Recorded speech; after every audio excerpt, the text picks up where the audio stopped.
tante, opa, oma. Lewat program Live Deep Talk with Pase ini, kita akan belajar tentang Alkitab lebih dalam lagi dan menggunakan bahasa yang lebih santai. Semua bisa yang mau bertanya dan yang mau untuk dukungan doa bisa ditulis di kolom komentar di bawah ini, baik yang ada di channel YouTube kami ataupun yang dari Facebook. Juga mohon dukungannya dengan mencet like, subscribe, dan tekan tanda loncengnya. Dan jika ada yang ingin mendukung lebih lewat dana, bisa disampaikan lewat nomor rekening di bawah yang tersedia di kolom deskripsi. Lebih dari segalanya, mohon dukungan doanya ya, agar program ini bisa menjadi berkat bagi banyak orang, terlebih menyenangkan hati Tuhan. Terima kasih, Tuhan Yesus memberkati semuanya.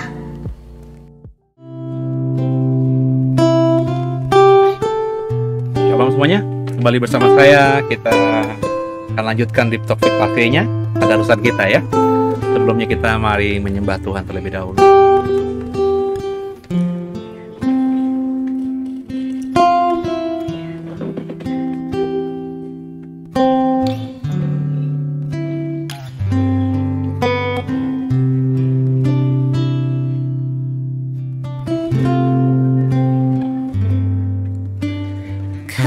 Kasih yang sempurna telah ku terima darimu, bukan karena kebaikanku, hanya oleh kasih karuniamu. Kau pulihkan aku layak dan ku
Haleluya.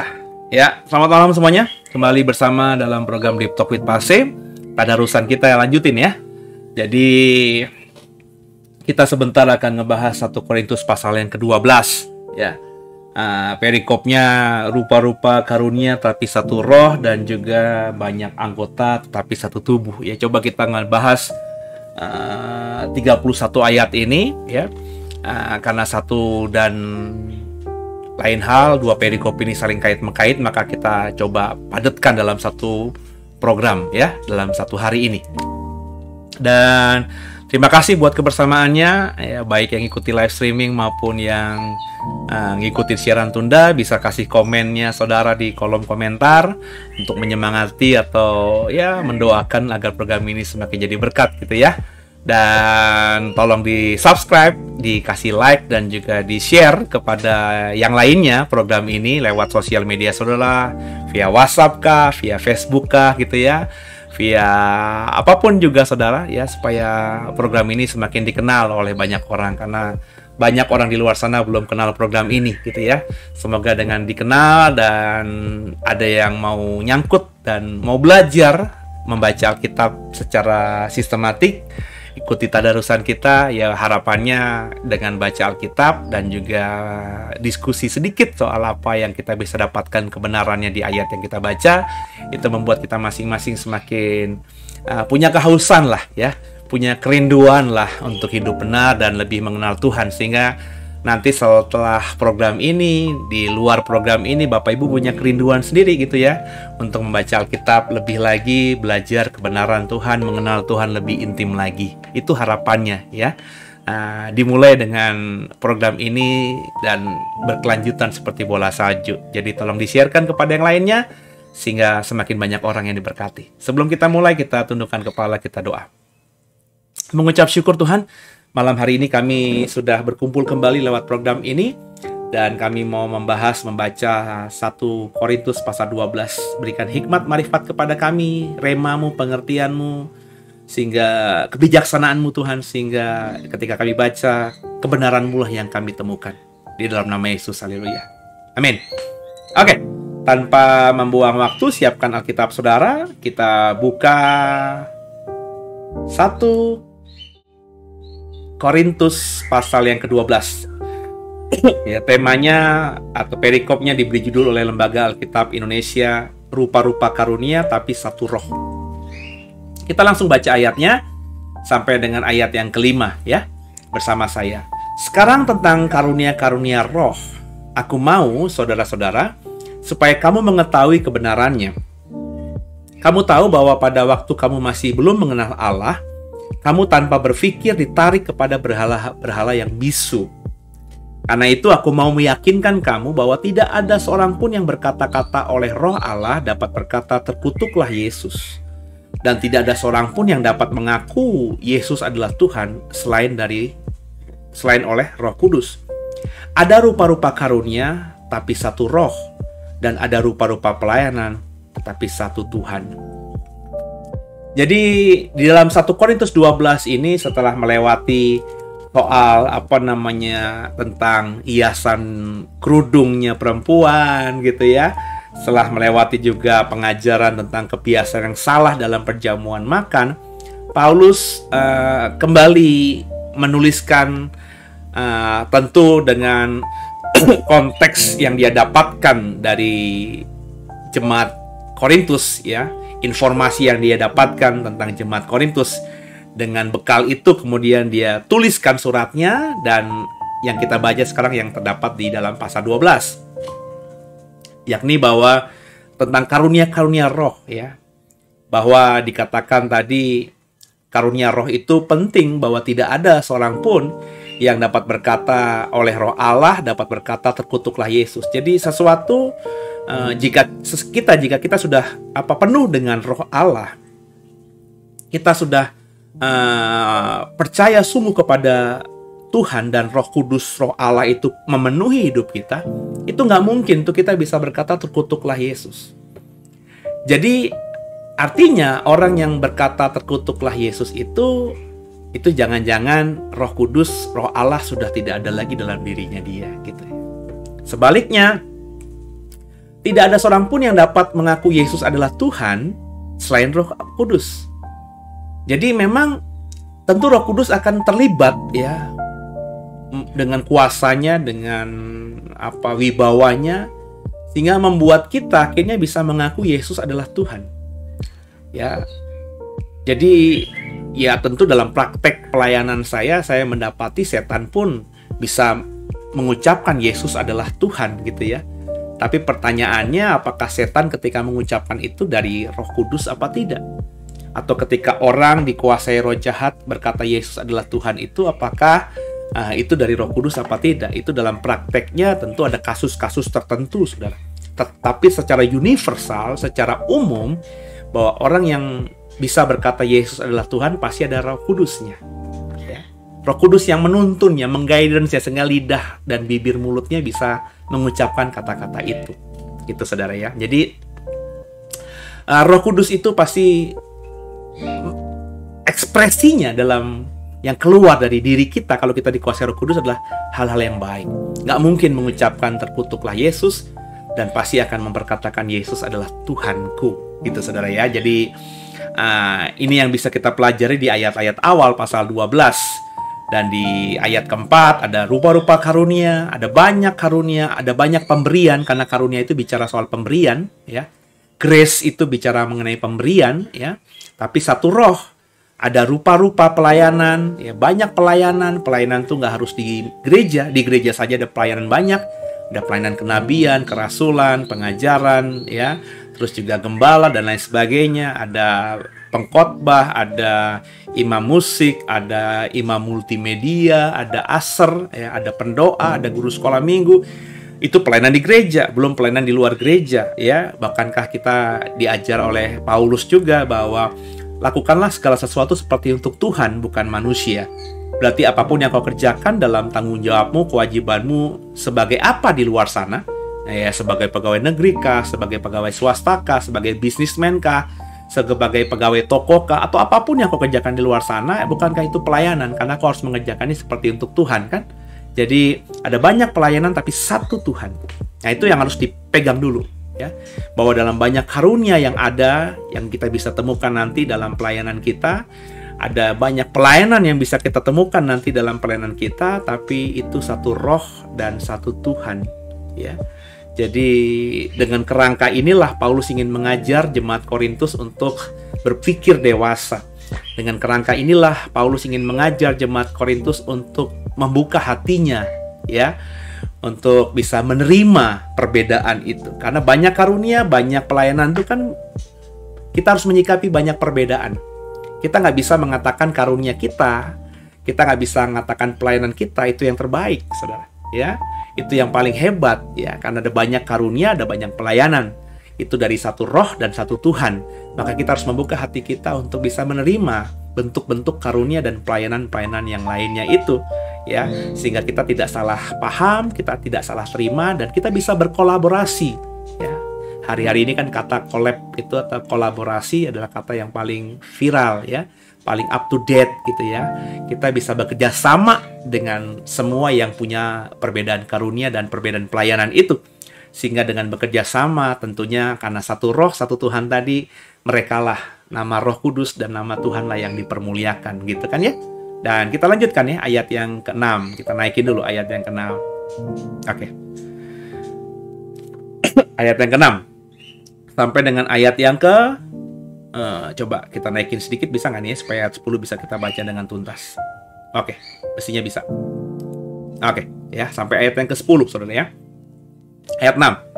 Dan ada berbagai-bagai perbuatan ajaib, tapi Allah adalah satu yang mengerjakan semuanya dalam semua orang. Tapi kepada tiap-tiap orang dikaruniakan pernyataan roh untuk kepentingan bersama. Sebab kepada yang seorang roh memberikan karunia untuk berkata-kata dengan hikmat, dan kepada yang lain roh yang sama memberikan karunia berkata-kata dengan pengetahuan, kepada yang seorang roh yang sama memberikan iman, dan kepada yang lain ia memberikan karunia untuk menyembuhkan. Kepada yang seorang roh memberikan kuasa untuk mengadakan mujizat, kepada yang lain ia memberikan karunia untuk bernubuat, dan kepada yang lain lagi ia memberikan karunia untuk membedakan bermacam-macam roh.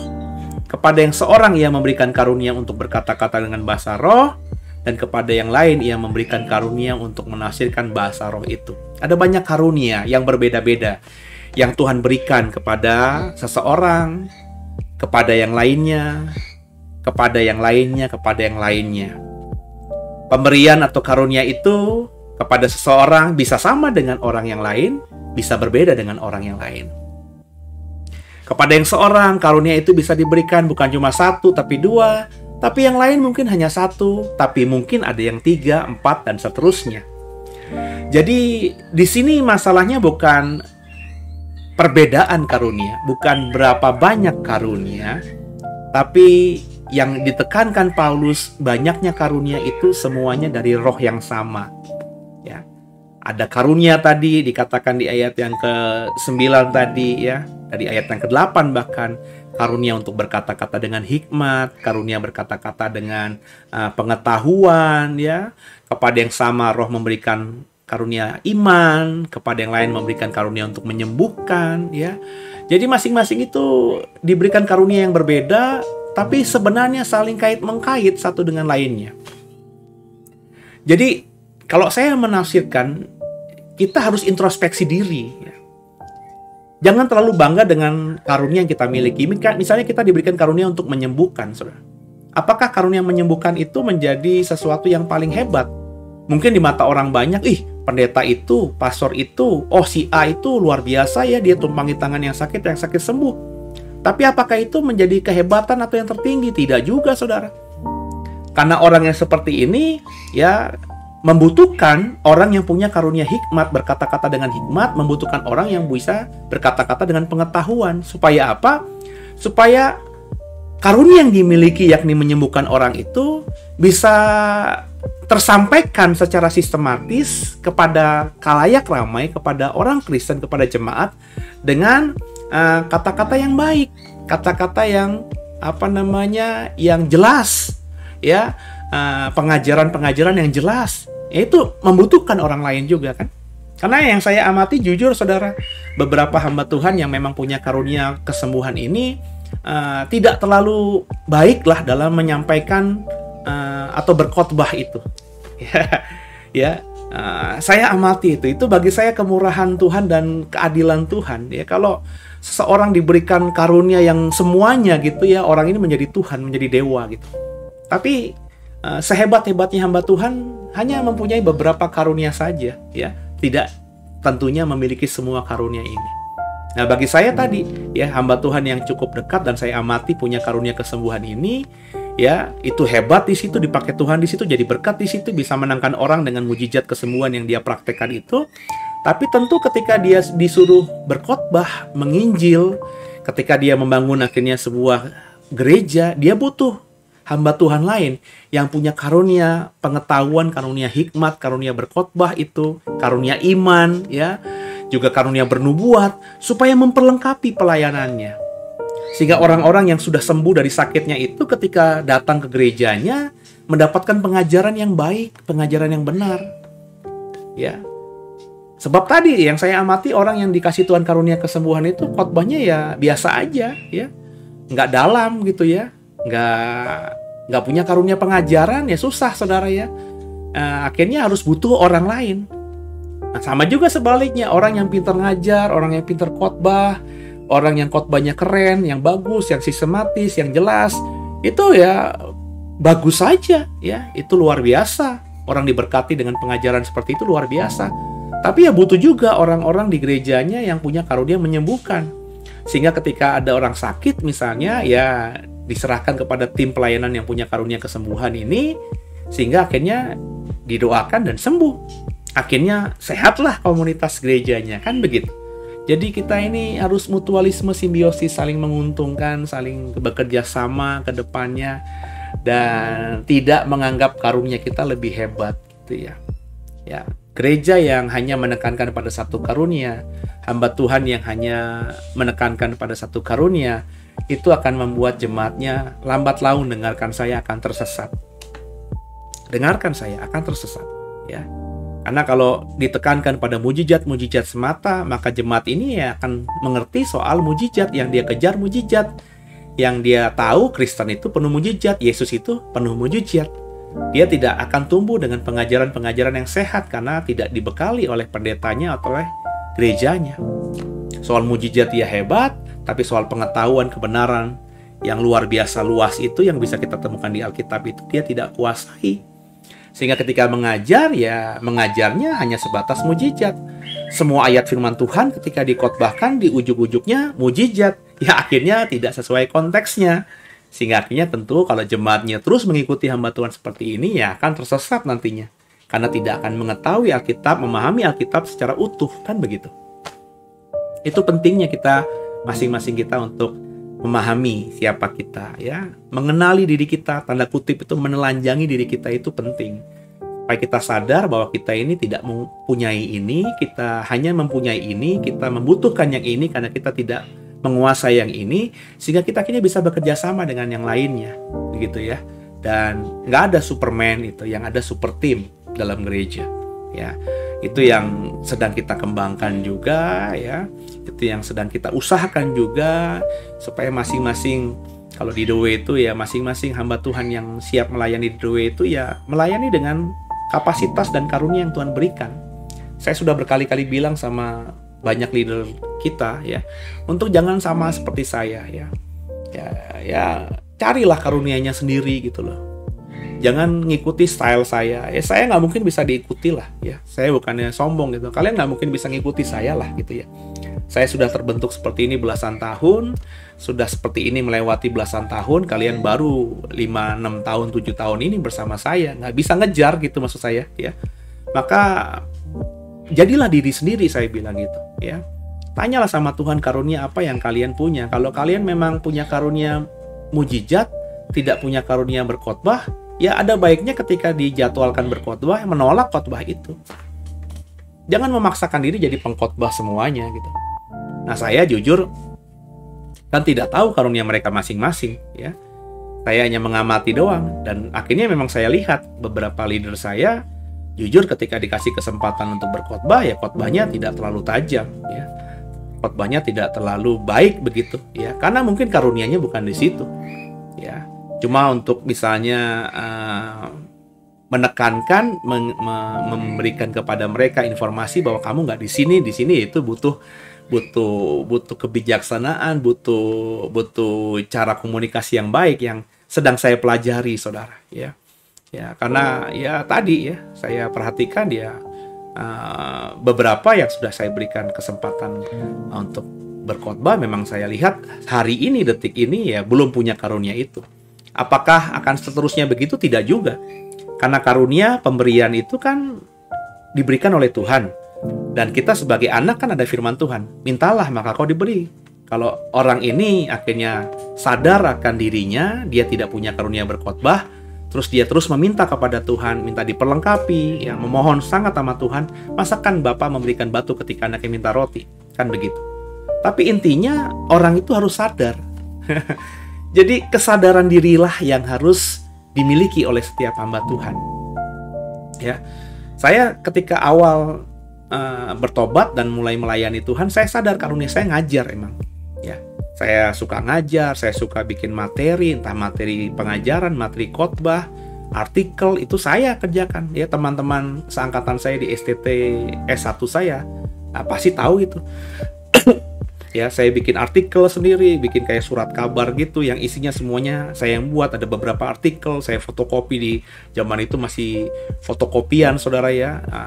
Fotokopian juga harus di fotokopi yang besar, yang bisa bikin fotokopi A5 gitu ya, jadi A4 dibagi 2 gitu ya, beberapa lembar, jadi saya jilid seperti koran begitu. Ya, butuh dana juga. Ya, saya suka di situ. Jadi ketika akhirnya saya lulus STH, terus dipercaya untuk ngajar, saya langsung oke, Pak. Nah, sambil saya sadar, wah langsung S1, ngajar S1, saya langsung upgrade S2 saya gitu ya. Jadi sambil saya ngajar, saya kuliah lagi S2 saya. Saya suka sekali ketika dikasih kesempatan untuk berkhotbah, ya karena mengajar itu, ya berkhotbah itu mengajar, ya saya suka saja. Tinggal cuma bahasanya saja dirubah. Kalau di kelas saya mengajar dengan sistematis, dengan misalnya dengan panjang lebar, dengan misalnya PowerPoint gitu ya, dengan materi, dengan buku yang saya diktat, yang saya bikin.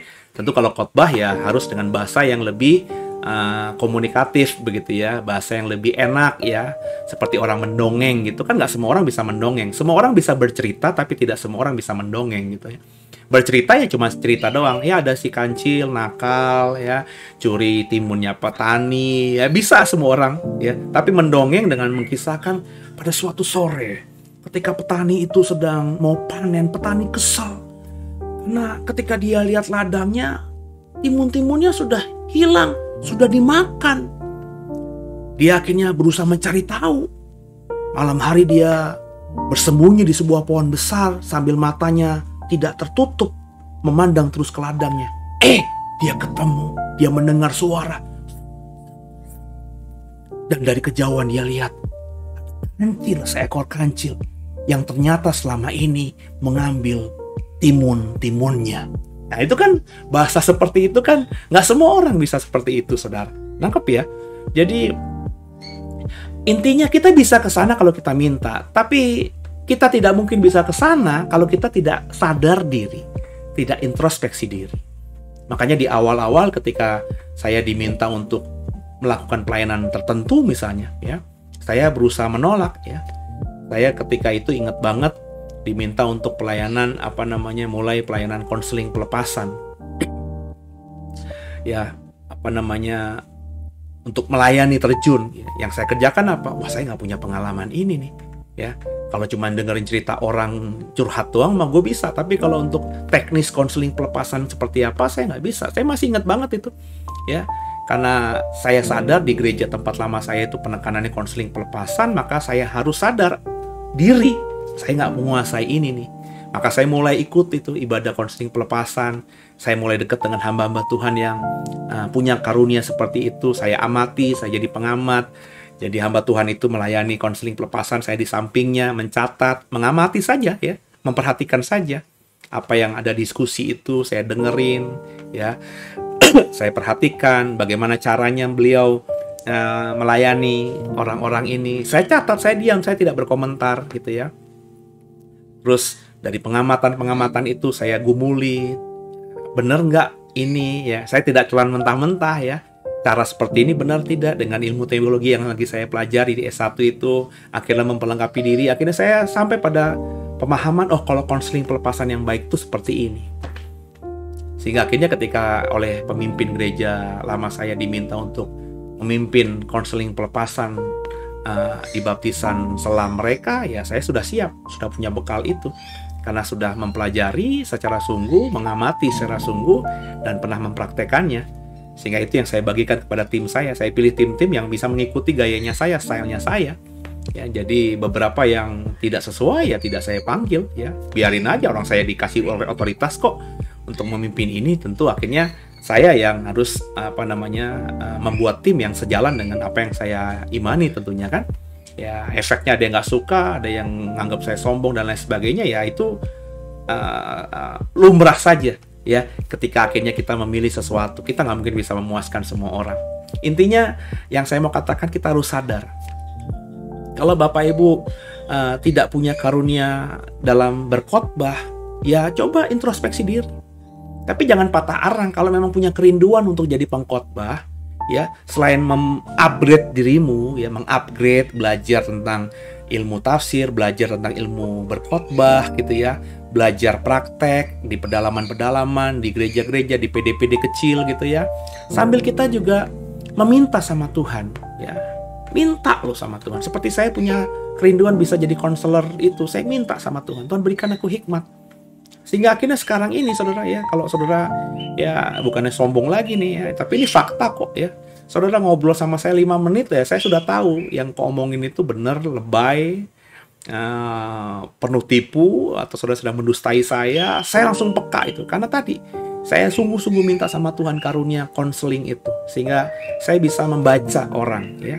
Membaca orang itu ketika orang itu bicara, orang bicara 5 menit sama saya langsung tahu, bisa jelasin karakternya orang ini seperti ini, saya harus bersikap seperti ini ya. Dalam pergaulan akhirnya penting buat saya, ketika saya tahu orang ini seperti ini ya saya menjaga jarak. Kalau memang orang ini agak benturan dengan saya ke depannya, karena saya sudah bisa ngebaca dia, ya saya menjaga diri saya supaya tidak benturan. Ada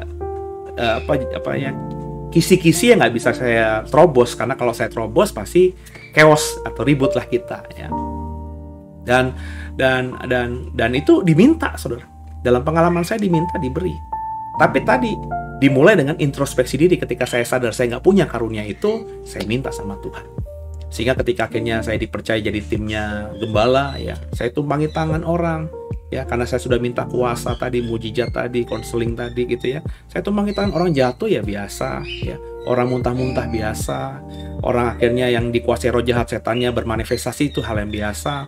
Ketika saya layani, saya bisa membantu dia untuk bisa menemukan kebenaran dan setan iblis dilepaskan, itu hal yang biasa.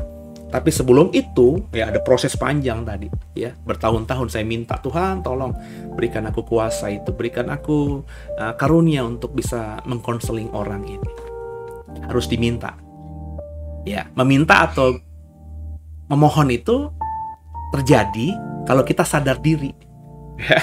Jadi tadi saudara, semua orang bisa ngomong di mimbar, semua orang bisa sharing firman Tuhan, tapi nggak semua orang bisa berkhotbah. Karena kalau khotbah itu harus sistematis, khotbah itu harus jelas, sehingga nggak keluar kemana-mana, ya, nggak ngalor ngidul kemana-mana. Orang jelas, orang dapatkan pesannya dengan jelas. Gitu.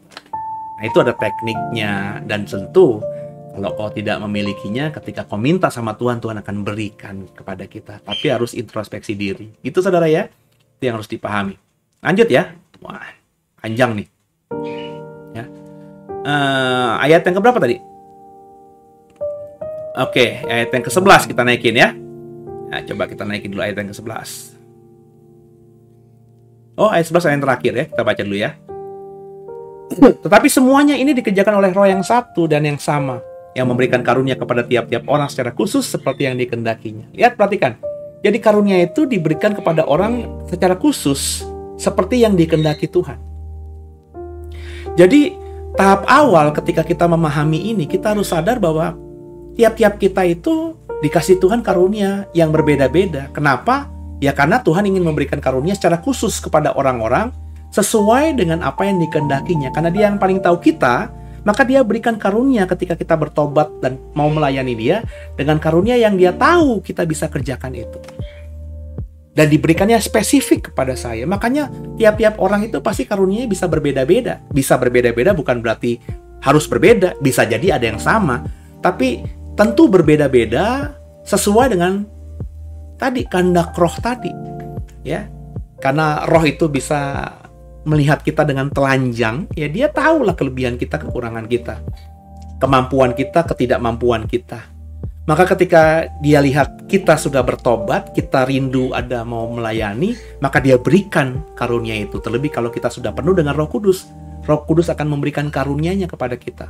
Nah, karunia-Nya itu bisa sama dengan orang lain, bisa berbeda dengan orang lain. Dan ketika kita menghidupi karunia atau pemberian Tuhan itu dalam pelayanan kita, kita dikasih misalnya pelayanan atau karunia bernubuat, dan kita benar-benar mempertajam ya kepekaan kita akan Tuhan sehingga kita bisa bernubuat, bisa berkhotbah, bisa mengucapkan kata-kata profetik, kata-kata nubuatan dengan tajam. Dan itu kita olah terus, kita pertajam terus, kita membangun keintiman terus. Maka itu akan semakin jadi berkat bagi banyak orang. Dan dalam pengalaman saya, ya, meskipun tidak tertulis, ketika kita bertanggung jawab atas satu karunia yang Tuhan percayakan kepada kita, Tuhan tambahkan karunia yang lainnya. Sesuai dengan kehendaknya Dia juga. Jadi karunia itu bisa bertambah karena Tuhan melihat ketika Dia berikan satu karunia kepada kita, kita bertanggung jawab dan mengelolanya dengan baik. Kalau kita dikasih karunia, terus kita nggak kelola dengan baik, kita nggak praktekkan dengan baik, kita nggak jadikan itu berkat bagi banyak orang, ya karunia itu akan menjadi begitu saja. Tidak bermanifestasi, tidak akan terekspresi. Karena kita yang diberi, kita tidak mau menggunakannya. Saudara dikasih handphone sama orang. Saudara gunakan, tidak gunakan, karena itu tergantung saudara.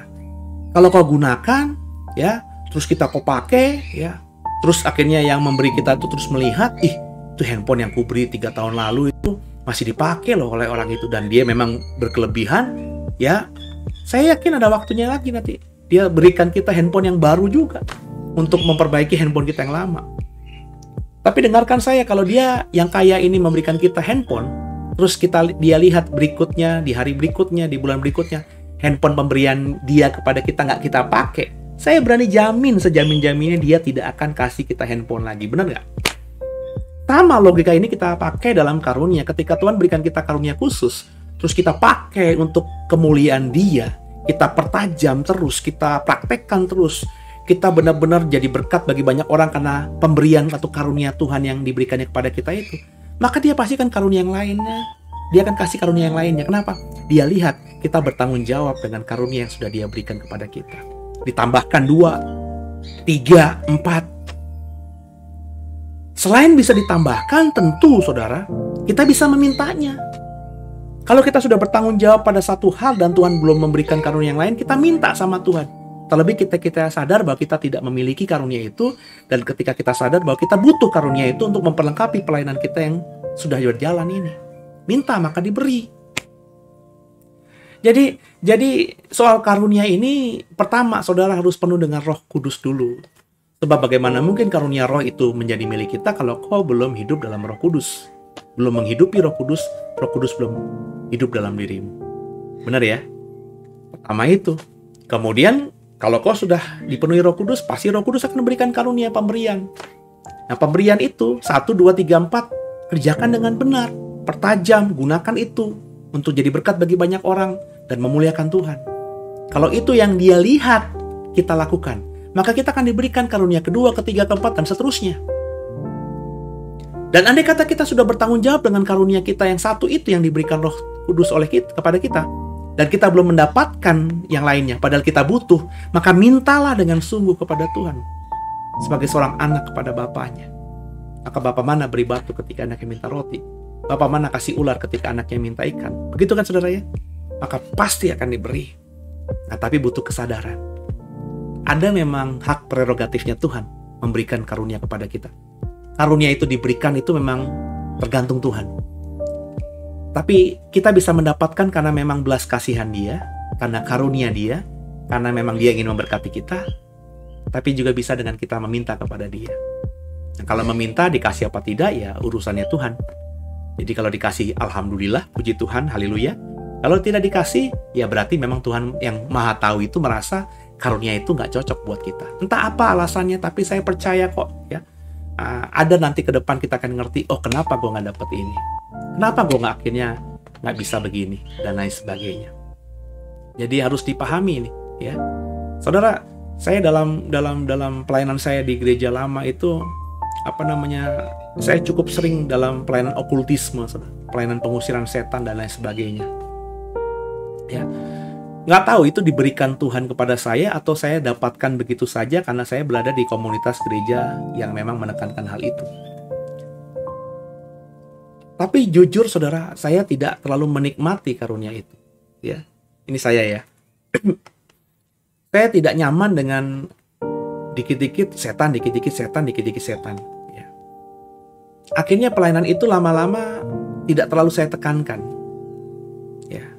Karunia akhirnya bukannya hilang ya, tapi karena tidak saya pakai itu ya, akhirnya redup gitu ya. Tapi dalam kasus-kasus tertentu ketika saya diminta untuk pelayanan ya, beberapa saya melayani pembersihan rumah lah, kayak Ghostbuster gitu ya, masih bisa saya kerjakan. Tapi karena saya tidak nyaman di situ, saya hanya melakukan ketika saya diminta, tapi saya tidak mencari ya, saya tidak inisiatif gitu. Tidak ada keinginan dari hati untuk ayo ngusir setan gitu ya. Akhirnya tidak terlalu luar biasa lah pelayanan saya di situ.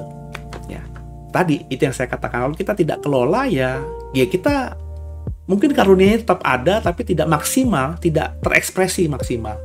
Dalam hal ini saya tidak nyaman dengan seperti itu. Ya. Saya tidak nyaman naging-naging setan gitu ya. Ya, dikit-dikit setan ya. Karena kalau udah seperti itu, seingat saya dulu, maka fokus kita akhirnya ke situ ya. Saya akhirnya tidak bisa kalau sayanya ya, kan saya punya kelemahan, sayanya tidak bisa akhirnya melakukan hal-hal yang lain yang saya ingin lakukan ya. Kerinduan saya kan karunia pertama saya ngajar ya. Ketika saya imbangi dengan pelayanan okultisme pengusiran setan ini ya, bagi saya kurang cocok dengan karunia yang pertama yang saya dapatkan dan saya yakin itu pengajaran. Saya tidak nyaman begitu. dan akhirnya tidak terlalu saya pakai. Ya, saya tidak pernah melabeli diri pendeta, pengusir setan gitu. Saya tidak pernah menekankan itu pada orang lain gitu. Nggak pernah saya ceritakan gitu. Tapi kalau diminta, ya, masih beberapa kali diminta oleh jemaat atau oleh orang lain, saya melayani, saya merasa masih bisa melakukan hal itu. Ya, ada beberapa kesaksian yang ketika saya urapi rumahnya, setannya nggak ada lagi, setannya pergi, usahanya diganggu setan nggak lagi, dan itu masih terus berlangsung, tapi tidak saya gumuli, tidak saya hidupi. Saya tidak membuat pelayanan khusus tentang hal itu karena it's not me. Ya, andai kata saya gumuli, mungkin saya akan terkenal lebih hebat daripada sekedar pengajar atau pengkhotbah. Ya, saya akan terkenal misalnya dengan pendeta yang bisa mengusir setan dan lain sebagainya gitu. Ya, jadi tergantung saudara. Ya, ketika kau dapatkan karunia itu, kau kelola dengan baik apa tidak, kau nyaman apa tidak. Kalau kau tidak nyaman, maka tentu ya pelayanan itu tidak akan berkembang. Itu yang saya alami. Dan saya tidak menyesal sih, ya, karena memang saya merasa itu bukan saya. Ada bagian-bagian hamba Tuhan tertentu yang mungkin memang suka dengan hal seperti itu, nyaman dengan itu, dan sejahtera dengan itu. Ya, mereka hebat dalam pengusiran setan. Tapi mungkin dalam hal pengajaran ya kalah dengan saya, karena saya memang lebih mendalami ini, lebih menyukai ini. Jadi tidak ada yang hebat, tidak ada yang luar biasa, tidak ada yang perlu dibanggakan gitu. Karena semua karunia itu dari roh yang sama. Ya, jadi semoga jelas saudara ya, bahwa bicara mengenai karunia, saudara harus sadar diri dulu. Kita punya apa tidak. Kalau tidak punya jangan minder, jangan langsung kecut gitu. Aku nggak bisa khotbah nih, khotbahku jelek terus kecut. Tuh enggak, upgrade diri, perlengkapi diri sambil minta sama Tuhan karunia pengajaran itu. Kalau kau suka karunia bernubuat, keren banget itu ya. Di YouTube tuh ada pendeta tiba-tiba bisa menubuatkan orang. Kita nggak punya karunia itu nih, kita rindu punya itu, ya kita upgrade.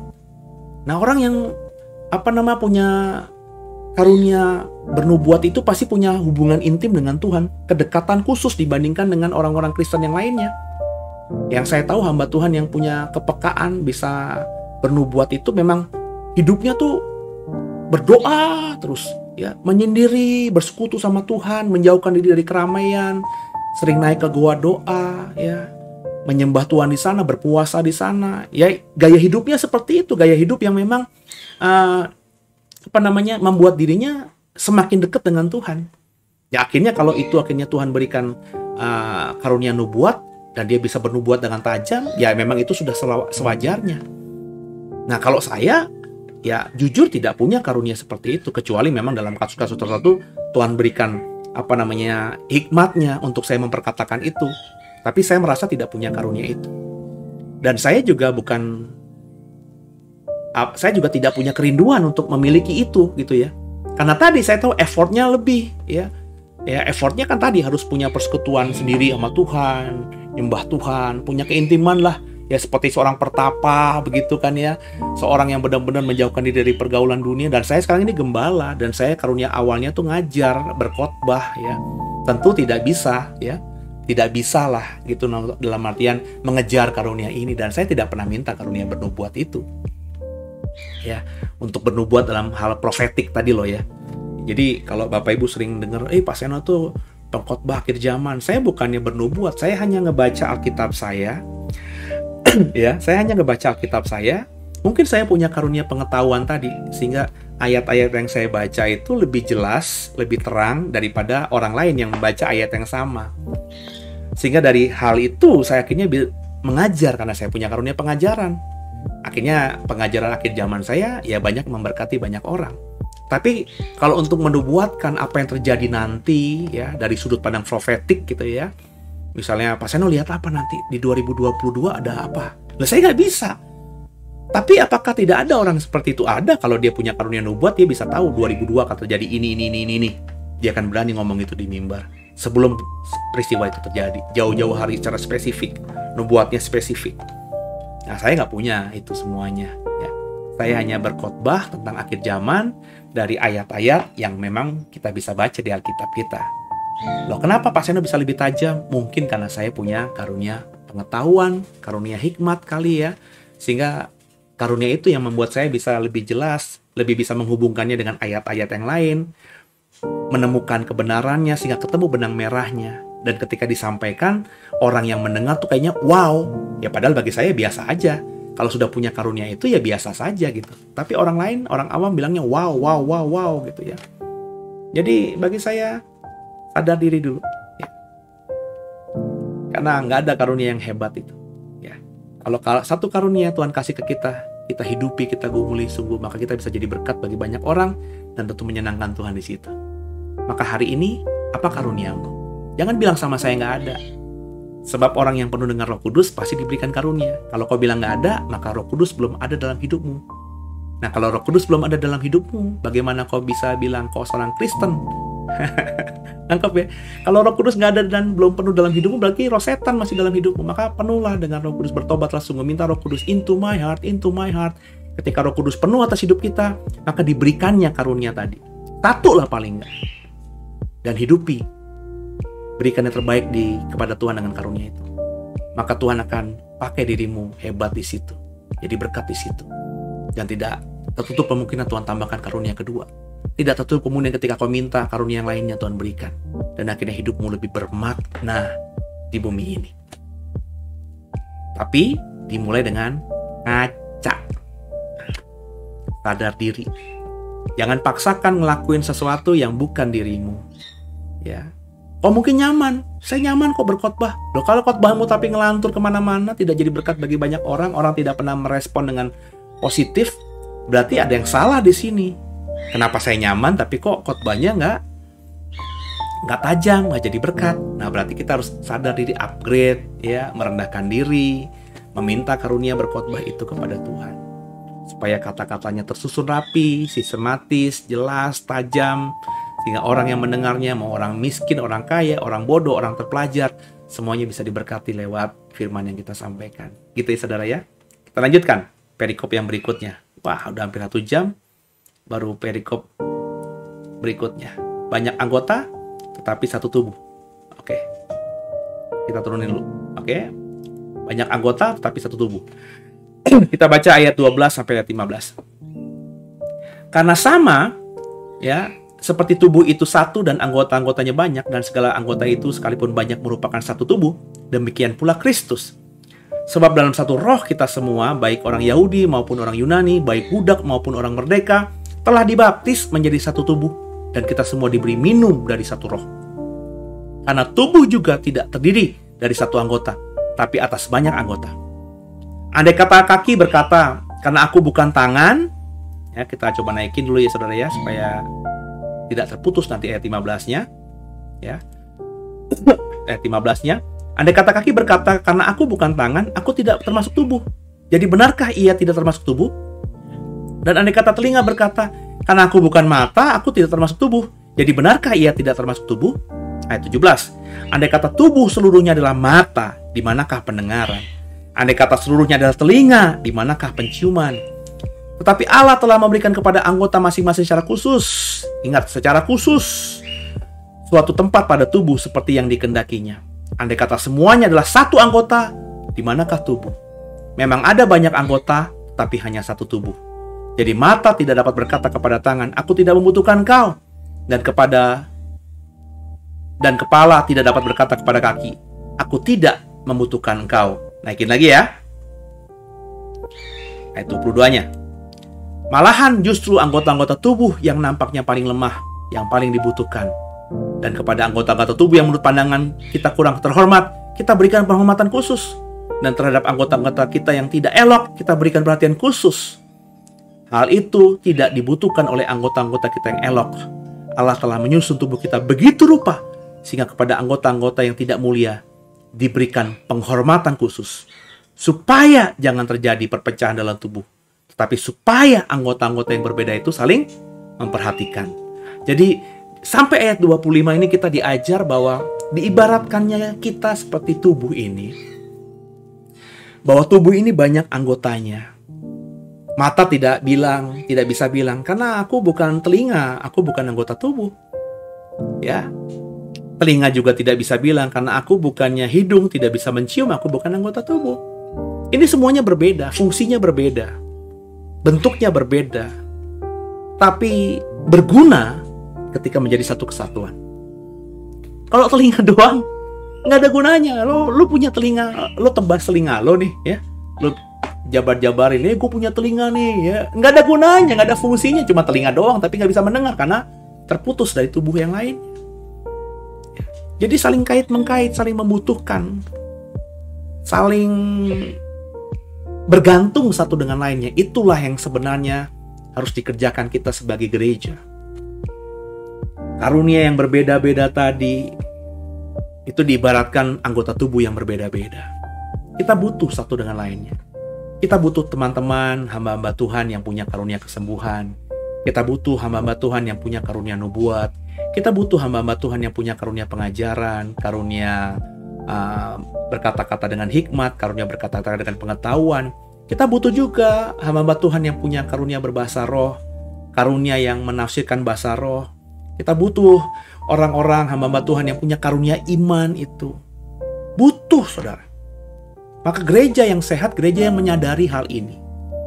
Hamba Tuhan yang mau dipakai luar biasa harus menyadari bahwa dia bukanlah Superman, dia akan menjadi hebat kalau dia membangun super team, di mana semuanya adalah hamba-hamba Tuhan, orang-orang yang punya karunia-karunia yang berbeda-beda, yang sangat tajam dalam karunia mereka masing-masing. Saling menghargai, saling menghormati, saling respect, saling mencintai, saling benar-benar menaruh yang lain lebih mulia daripada dirinya. Itulah yang harus dikerjakan. Ya. Makanya sama-sama saudara kita belajar ya. Tapi tentunya juga jangan disalahpahami. Kita bisa terima begitu saja orang yang mengaku punya karunia nubuatan. Saya nabi.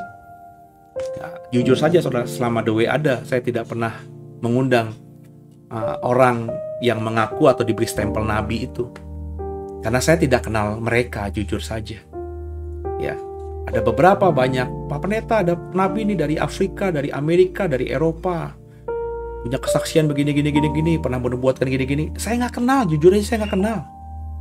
Saya browsing di internet kadang-kadang nggak ada namanya. Ya, dan saya nggak kenal gitu loh. Nah kalau nggak saya kenal, saya harus menjaga domba-domba saya dong. Bukannya saya tidak mempercayai karunia nabi, tapi saya tidak kenal orang yang dikasih stempel nabi itu. Beda ya. Saya jujur sedang mencari orang di The Way, kelompok-kelompok di The Way, jemaat-jemaat di The Way, kader-kader di The Way, leader di The Way yang memang punya karunia penubuat ini. Saya mencari dan saya ya di atas ya tidak, di atas tidak, meminta sama Tuhan. Karena saya nggak punya karunia itu. Dan saya tidak mau meminta karunia itu diberikan atas saya. Nangkep ya? Maka saya berdoa supaya Tuhan kirimkan orang yang punya karunia nabiah atau nubuatan itu ada di The Way, supaya bisa memperlengkapi, bisa bekerja sama dengan saya. Masih meminta. Beberapa tahun lalu kayaknya dia nih. Tapi berjalannya waktu, bukan. Ada orang tiba-tiba datang dengan hal-hal seperti itu. Hati saya bilang kayaknya dia nih. Tapi akhirnya berjalannya waktu, bukan. Waktu selalu membuktikan, saudara. Nah selama itu belum saya dapatkan, apakah saya berhenti pelayanan? Tidak. Saya terus melayani Tuhan. Sambil terus berharap Tuhan kirimkan orang yang punya karunia nubuat di komunitas The Way ini. Ya, entah kapan Tuhan jawab. Bisa Tuhan jawab, bisa Tuhan tidak jawab. Itu hak kakek Tuhan. Tapi saya menghargai, menghormati. Saya merindukan ada orang di The Way yang jemaat The Way atau komunitas kami punya orang yang punya karunia nubuatan itu. Kalau diketemukan dengan nabi lain ya saya ketemu. Ya, pelayanan bareng oke gitu. Tapi kalau saya tidak kenal dia, terus saya kenalkan di The Way sebagai nabi, ya tentu tidak akan saya kerjakan. Ya, karena kalau hanya dari omongannya, katanya itu bisa salah, saudara. Ya, kadang-kadang orang terlalu lebay mendeskripsikan kita. Yang menyebut, ya Pak Seno kan pakar akhir zaman. Saya bilang, aduh ini lebay nih. Pakar akhir zaman, saya bilang, enggak kali ya.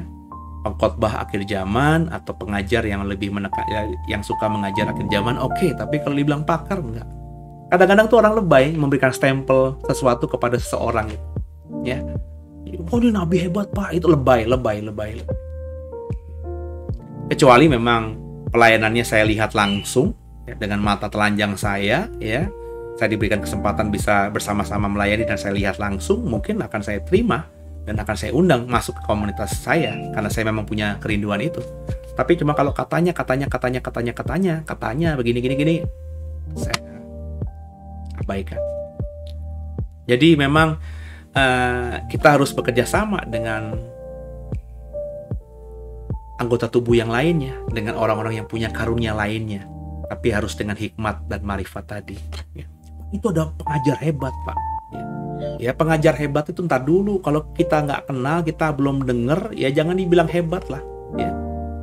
Jangan mentang-mentang kata orang itu khotbahnya hebat, khotbahnya keren, langsung diundang. Padahal kita nggak pernah dengar sama sekali khotbahnya orang ini. Ya. Jadi harus diikuti dulu beberapa khotbahnya dia, ya, kita diberkati apa tidak gitu ya. Jelas nggak kita mendapatkan informasi dari firman Tuhan yang di-sharingkan? Ya, kalau emang kita diberkati ya bolehlah diundang untuk memperlengkapi komunitas kita gitu kan. Nah, jadi ayo sama-sama kita menyadari bahwa kita nggak mungkin bisa hebat sendirian. Nggak ada Superman. Superman itu hanya fiksi, saudara. Ya. Bahkan Yesus ketika di bumi ini dia butuh tim, saudara. 12 orang itu. Supaya apa? Supaya ketika masanya selesai, waktunya selesai di dunia ini, pekerjaannya masih bisa berjalan kan? Coba andai kata dia single fighter, ya. Terus dia taat sama bapaknya mati di atas kayu salib. Terus dia nggak punya murid, dia nggak punya orang terdekat dia. Selesai, saudara. Pengorbanan di atas kayu salib memang bagi manusia, tapi manusia-manusia sekarang gimana tahu ceritanya? Kalau nggak ada yang meneruskan cerita itu, perbuatan kemurahan hati Tuhan itu kepada kita, yang kita sebut sebagai rasul-rasul atau murid-murid itu. Yesus butuh tim. Nah, kalau Yesus saja yang Tuhan butuh tim, masakan Bapak Ibu merasa bisa sendiri? Ya, jadi ayo sama-sama kita belajar. Kalau saya mengakomodasi siapa saja, tapi dalam perjalanan waktu kan kita bisa lihat mana yang teruji, ya, mana yang sungguh-sungguh mau melayani bersama, mana benar-benar yang bisa berdampak atau tidak.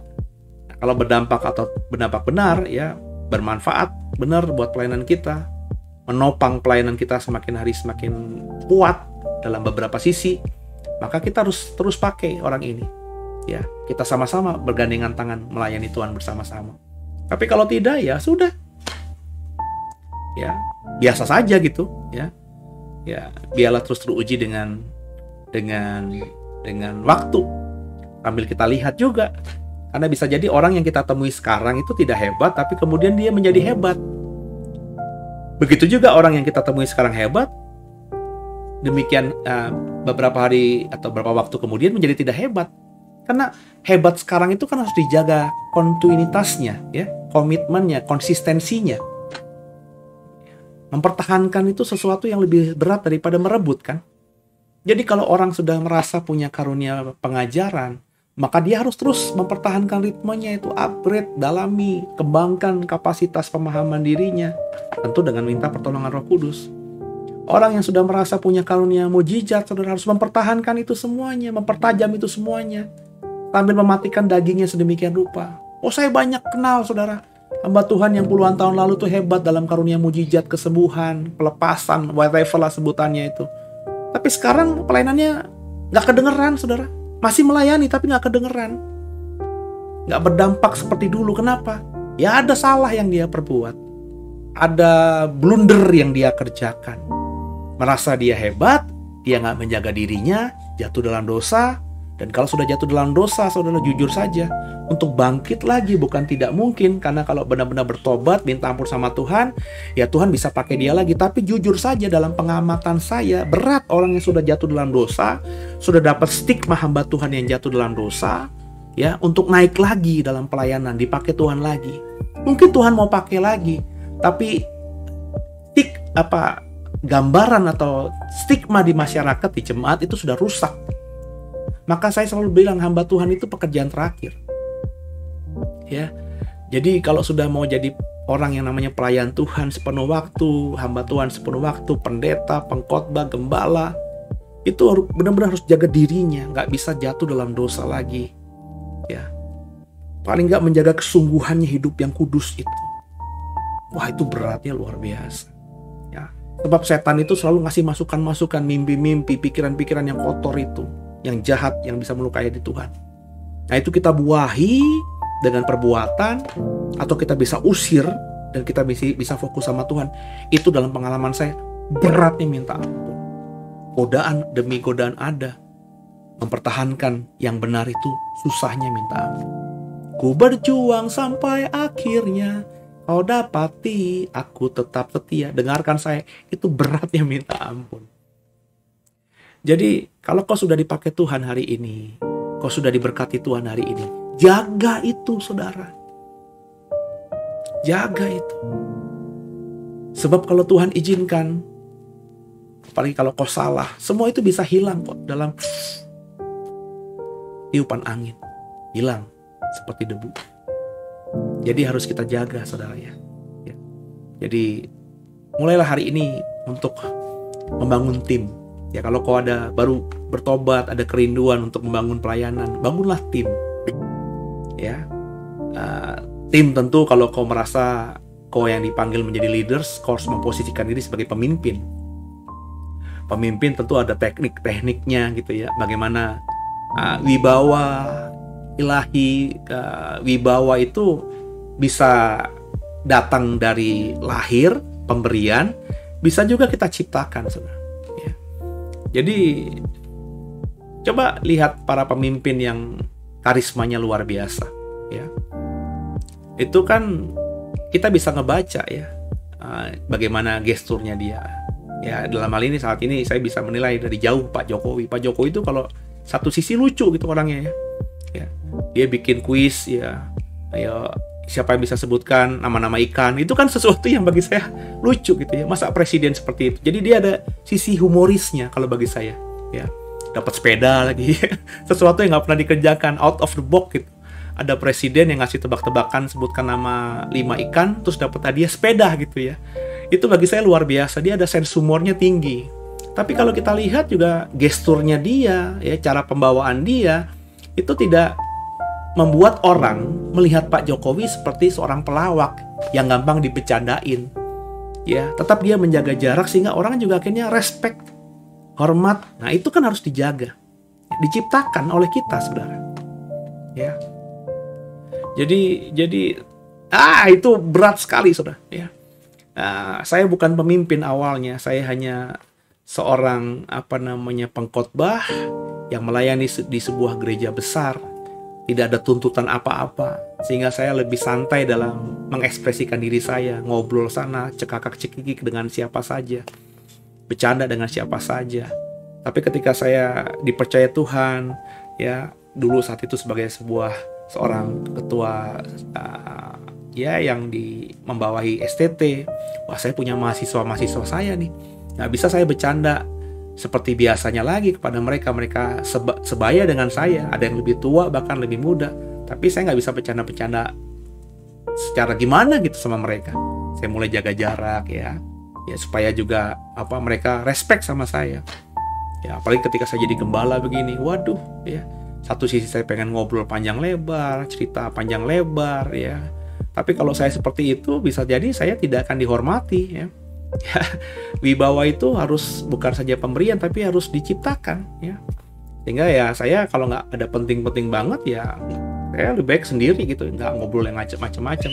Kadang-kadang bercanda ya, kalau dulu sebelum pandemi ini kita setiap tahun pasti ada family gathering ya. Di family gathering itulah ya saya bercanda ya di acara kebersamaan gitu ya. Jadi ya kadang-kadang kalau ada games ya saya curang-curang dikit supaya ada gernya gitu ya. Itu emang saya gitu ya. Saya tunjukin. Saya bisa bikin fragmen yang lucu-lucuan abis gitu ya. Itu saya gitu ya. Tapi setelah acara family gathering itu kembali ke gereja ya saya jaga jarak lagi gitu ya. Supaya Supaya mereka tetap menghormati kita ya, menganggap kita itu bapak mereka gitu ya. Kalau bapak itu sama anak itu nggak ada ubahnya seperti teman ya, anak akhirnya kurang ajar sama bapaknya gitu kan, saudara ya. Jadi ya harus ada beberapa treatment dan itu berat bagi saya karena itu bukan saya awalnya ya, tapi harus saya kerjakan supaya apa yang sudah Tuhan percayakan kepada saya ini bisa berjalan dengan running well, dengan baik gitu Dan itu sungguh-sungguh berat. Ya, saya harus beberapa kali mematikan diri saya dan meminta pribadi yang baru, yang baik, yang cocok sebagai seorang pemimpin agar Tuhan tambahkan dalam hidup saya gitu. Dan itu diminta, saudara. Ya, lanjut ya saudara ya. Ya, di ayat yang berikutnya. Di mana nih kita, di ayat yang ke-23 ya. Ayat yang ke-22. Malahan justru anggota tubuh ini sudah kita baca ya. Oh, ayat 23. Dan kepada anggota-anggota tubuh yang menurut pandangan kita kurang terhormat, kita memberikan penghormatan khusus, dan kepada anggota kita yang tidak elok, kita memberikan perhatian khusus. Hal itu tidak dibutuhkan oleh anggota-anggota tubuh yang elok. Allah telah menyusun tubuh kita begitu rupa, sehingga kepada anggota-anggota yang tidak mulia diberikan penghormatan khusus, supaya jangan terjadi perpecahan dalam tubuh, tapi supaya anggota-anggota yang berbeda itu saling memperhatikan. Kita lanjutkan ayat 26. Ya, sampai habis, semoga bisa muncul di layarnya. Ayat 26 ya. Karena itu, jika satu anggota menderita, semua anggota turut menderita. Jika satu anggota dihormati, semua anggota turut bersukacita. Ini sakitnya bagi saya gereja Tuhan. Mungkin di Indonesia kali ya. Di orang Indonesia ini kurang apresiasi. Orang Indonesia ini kurang bisa menghargai. Itu fakta. Mau dikatakan orang Indonesia tuh katanya sopan santun lah, ramah tamah lah. Tapi jujur orang Indonesia tuh susah, kalau saya lihat, saya amati, menghargai, menghormati orang lain yang berhasil. Jarang gitu ya. Coba deh ingat-ingat ya dalam kita. Ini saya ngomongin saya juga loh ya. Ketika kita dulu berjuang di SD, SMP, SMA untuk dapat ranking yang pertama atau dapat juara ya. Kita jarang gitu bisa, ketika kita kalah, kita bisa memberikan applause, memberikan penghormatan atau sikap hormat kepada yang juara. Yang ada kecewa. Aduh sedih, kenapa gue kalah? Kenapa gue cuma jadi juara 2? Ya, kita nggak bisa. Kita salaman sih, tapi tidak tulus gitu. Ya, kita nggak bisa fair play gitu. Padahal di dunia ini ya namanya perlombaan, ada yang juara, ada yang kalah gitu. Nggak selamanya kita bisa terus juara. Juara juga kadang-kadang kalah. Kalah juga akhirnya bisa juara, kan begitu. Jadi itu yang saya perhatikan, saudara. Ya. Jarang kita ketika lihat temen dapat nilai bagus itu kita selamat ya, gila nilai lu keren banget, nilai lu paling bagus. Jarang gitu. Ya, kita diemin aja gitu. Kita sulit ya, nggak tahu nih orang Indonesia itu sulit mengapresiasi. Ya, sulit untuk bisa memberikan penghormatan atau pujian kepada orang yang lebih berhasil daripada kita. Yang ada iri hati, nggak tahu disakitnya di mana. Dari nenek moyang mungkin kutuk beberapa puluh keturunan harus diputuskan ini. Ya, tepuk tangan gitu kan sesuatu yang sulit sekali kita lakukan. Mesti disuruh gitu tepuk tangan. Ayo berikan kemuliaan bagi Tuhan. Ya. Gereja di Indonesia kan juga seperti itu. Ayo berikan kemuliaan bagi Tuhan. Nggak seperti gereja-gereja di luar sana, terutama gereja-gereja di Afrika misalnya, yang secara eksplisit gitu ya, secara ekspresif bisa memberikan pujian penyembahan kepada Tuhan, sehingga ketika khotbah tiba-tiba ada yang bisa tepuk tangan, ada yang teriak haleluya ya, ada yang tiba-tiba bersukacita, berjoget-joget gitu. Kita enggak, kita kalau nggak disuruh tepuk tangan nggak tepuk tangan, kita kalau nggak disuruh berdiri nggak berdiri, kita kalau nggak disuruh angkat tangan nggak angkat tangan, kita kalau nggak disuruh menyembah Tuhan nggak menyembah Tuhan, kita selalu disuruh gitu ya. Coba deh perhatikan deh. Ya, kita selalu disuruh. Cuma di Indonesia ya, di gereja kita ini aja ya, yang ketika ayo kita hormati Tuhan dengan berdiri, saya undang semua untuk berdiri, kita undang semua untuk kembali duduk. Itu cuma di Indonesia doang. Di luar negeri mah nggak gitu, mau berdiri mau duduk itu suka-suka jemaatnya aja ya. Ketika pujian otomatis semuanya berdiri, loncat-loncat ya, suka-suka mereka gitu, tanpa diarahkan ya. Karena mungkin memang budayanya seperti itu ya, respect itu atau ada apresiasi gitu. Bisa mengekspresikan diri. Kita ini agak-agak kayak malu-malu kucing gitu. Ya, agak pakai topeng ya kalau mau jujur ya. Dan ini saya akui, ini ngomongin saya sendiri ya. Ya, sehingga kita nggak bisa mengekspresikan diri. Ya, jadi sejak saya tahu ini ya, saya beribadah ya, kalau saya mau berdiri, saya berdiri, saya mau angkat tangan. Saya kalau lagi digerakkan Tuhan untuk sujud dan juga tertelungkup, ya saya sujud tertelungkup, nggak peduli orang lain gitu ya. Kita belajarlah mengapresiasikan diri kita ya, belajar untuk memberikan apresiasi kepada orang yang berhasil ya, sehingga akhirnya muncul itu empati, simpati, apresiasi. Kalau ada yang satu susah, kita susah, ada satu senang, kita senang juga gitu ya. Ya, ini kemarin tiba-tiba di komunitas gereja kami yang belum seberapa, ada beberapa leader kami kena COVID-19. Ya, saya akhirnya menggerakkan semuanya. Ayo kita doa bareng-bareng via Zoom. Ya, meskipun kan kalau COVID nggak bisa kita ketemu, nggak bisa kita doakan langsung. Ya, ada protokol prokesnya kan. Jadi via Zoom yuk kita doa yuk. Ya, saya nggak tahu ya. Padahal ada beberapa leader yang sudah saya percayakan untuk hal ini. Kenapa hal-hal seperti ini tidak muncul dari ide mereka gitu? Ya, saya nggak tahu ya. Apakah salah saya atau bagaimana? Tapi yang saya bilang kemarin, saya sharing sama tim itu, ya mestinya tim doa harus lebih proaktif dengan hal ini.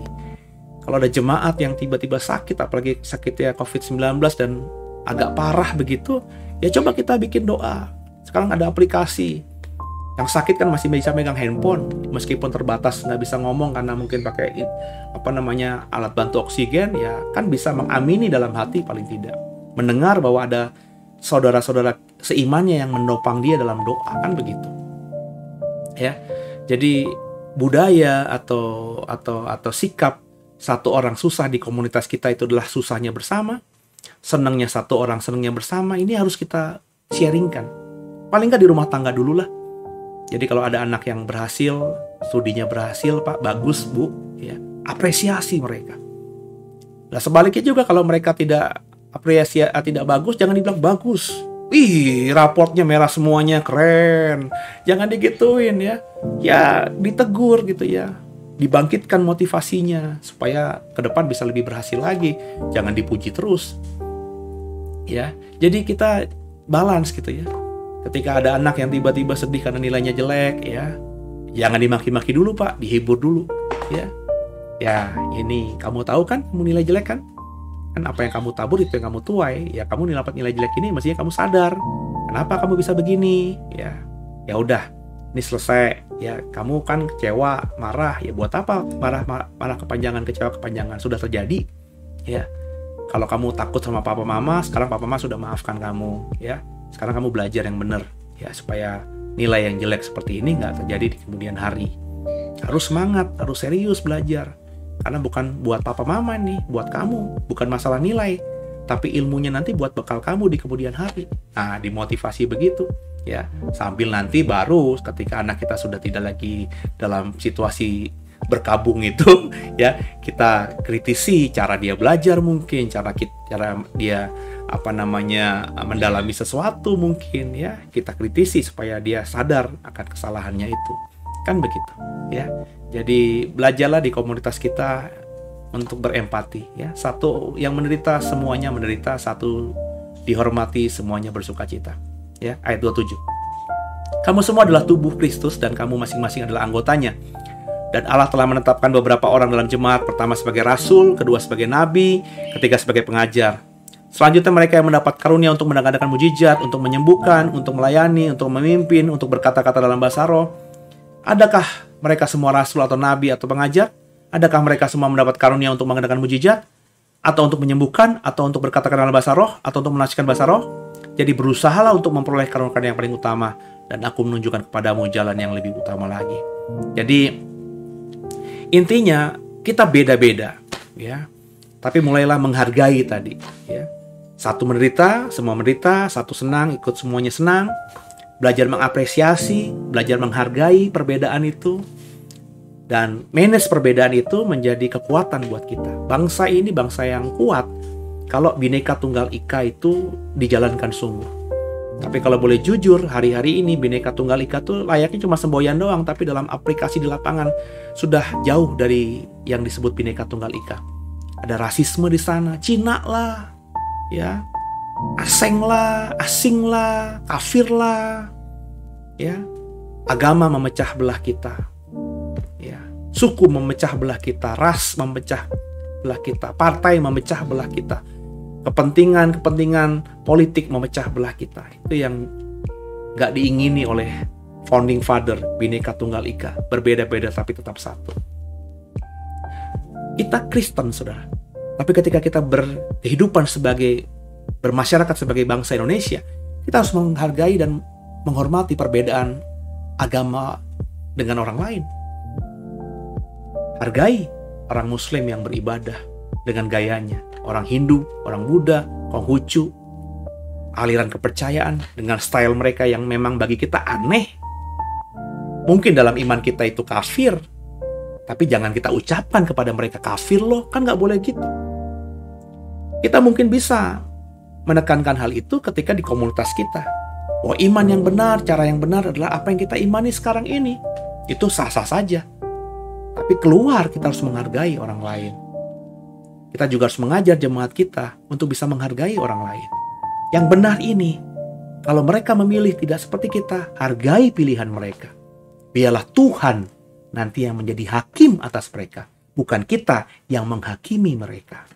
Kan begitu, ya. Jangan samalah dengan orang lain yang gampang mengkafir-kafirkan kita. Udah, kalau beda sama kita, tidak seiman dengan kita, selesai. Tuhan nanti menghakimi, jangan kita yang menghakimi mereka. Siapa kita? Kita aja belum benar kok. Ya, di gereja kita aja belum benar kok. Sama orang Kristen aja belum benar kok. Belum saling menghormati, saling mengapresiasi.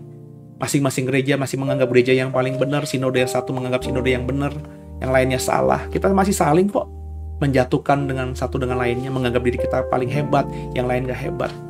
Nah, kalau kita belum benar, masa kita menghakimi orang di luar kita gitu loh. Itu kan yang diajarkan Paulus juga kan. Ya, dalam konteks kita yang lebih kecil, rumah tangga kita benerin dulu.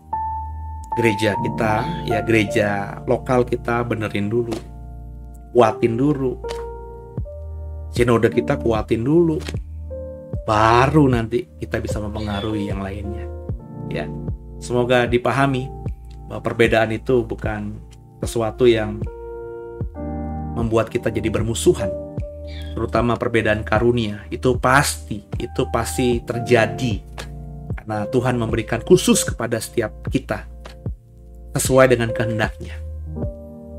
Jadi kalau punya karunia berbeda, kerjasamalah dengan mereka dalam pelayanan, supaya pelayanan kita lebih efektif, bisa menjangkau banyak orang, bisa mempertobatkan banyak orang, jadi berkat bagi banyak orang, dan nama Tuhan akhirnya nanti dipermuliakan. Perbedaan karunia datangnya dari satu roh. Perbedaan kita, perbedaan banyak pelayanan kita, itu tetap satu Tuhan. Ketika kita sadar ini, maka semua mereka adalah saudara kita. Sama-sama bergandengan tangan, sama-sama melayani yang terbaik buat Tuhan. Haleluya. Semoga jadi berkat ya saudara ya. Aduh, lebih dari 1 jam ini ya. Hampir 1,5 jam saudara ya. Kita tundukkan kepala, kita sudahi ya. Udah terlalu larut ya. Minggu depan ada perubahan jam saudara ya. Jadi saya lagi gumuli mungkin ada perubahan jam karena dalam apa namanya channel YouTube kita juga ada beberapa hal yang harus disesuaikan. Jadi nanti ke depan mungkin ada beberapa penyesuaian terutama jam. Kalau saya tetap komitmen Senin sampai ketemu Senin setiap malam, saya akan memberkati lewat Deep Talk with Pase. Saya udah komitmen ini. Cuma beberapa program yang lainnya yang di jam 4:30 itu ada penyesuaian saudara ya. Ya, karena tidak semuanya bisa saya paksa seperti saya gitu ya. Dan saya harus menghargai dan menghormati pilihan mereka sesuai dengan sukacita mereka. Ya, pelayanan itu tidak bisa dipaksakan. Jadi karena ada butuh penyesuaian ini, tentu nanti ke depannya mungkin jam tayangnya ada penyesuaian juga. Mohon nanti dimaklumkan ya. Saudara terus dukung program ini dengan doamu, dengan komen yang kasih komen yang banyak dong ya. Kalau kau diberkati, kasih komen yang banyak yang menghibur saya lah gitu ya, supaya saya terus semangat gitu ya.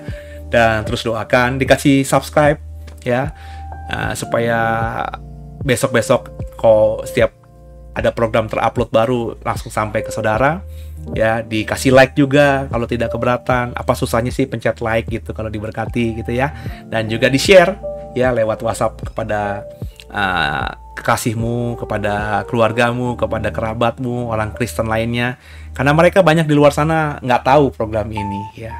Siapa tahu dengan mereka tahu dan mereka akhirnya ikut program ini, mereka semakin cinta sama Alkitab, cinta akan firman Tuhan, akhirnya semakin menjadi orang yang hidup dalam kebenarannya Tuhan. Itu ya, kan nggak ada susahnya, cuman share doang. Apa sih sulitnya nge-share doang gitu ya.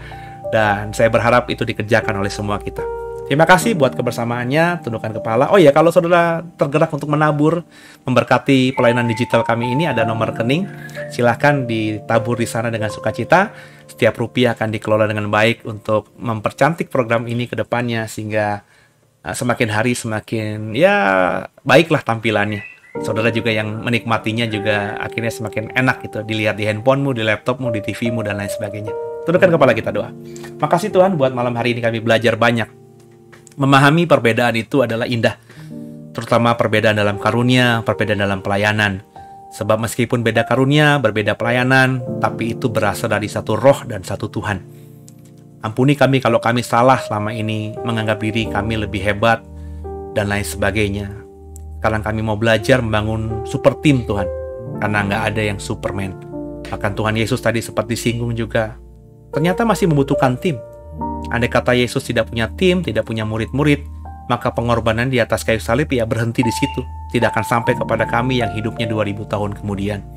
Tapi karena Yesus punya super tim, punya murid-murid yang mau radikal hidup seperti gurunya, akhirnya kekristenan sampai di 2021 kepada kami.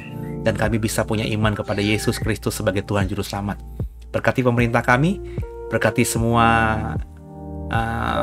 gerejamu Tuhan, masyarakat Indonesia yang sekarang mengalami dampak COVID-19 yang cukup parah. Tuhan, jamaah yang sakit segera sembuh, rumah sakit bisa terkelola dengan baik secara manajemennya, dokter, perawat, semua tenaga medis berikan kekuatan Tuhan, sehingga bisa menjadi alat Tuhan untuk membantu Indonesia bisa pulih dari COVID-19 ini. Juga program vaksin pemerintah bisa segera terrealisasi, semakin rata, sehingga immunity health itu semakin terjadi di bangsa ini. Di tahun mendatang lah paling tidak Indonesia bisa agak lepas dari pandemi COVID-19 ini. Yang sakit Tuhan jamah, Tuhan sembuhkan. Kami percaya doa orang benar besar kuasanya. Malam hari ini Tuhan, ampuni dosa kami. Malam hari ini kami kembali mengaku Yesus Kristus adalah Tuhan Juru Selamat kami yang hidup. Dan ke dalam tangan-Mu lah kami serahkan tubuh, jiwa, dan roh kami. Hidup dan tubuh ini milik Tuhan.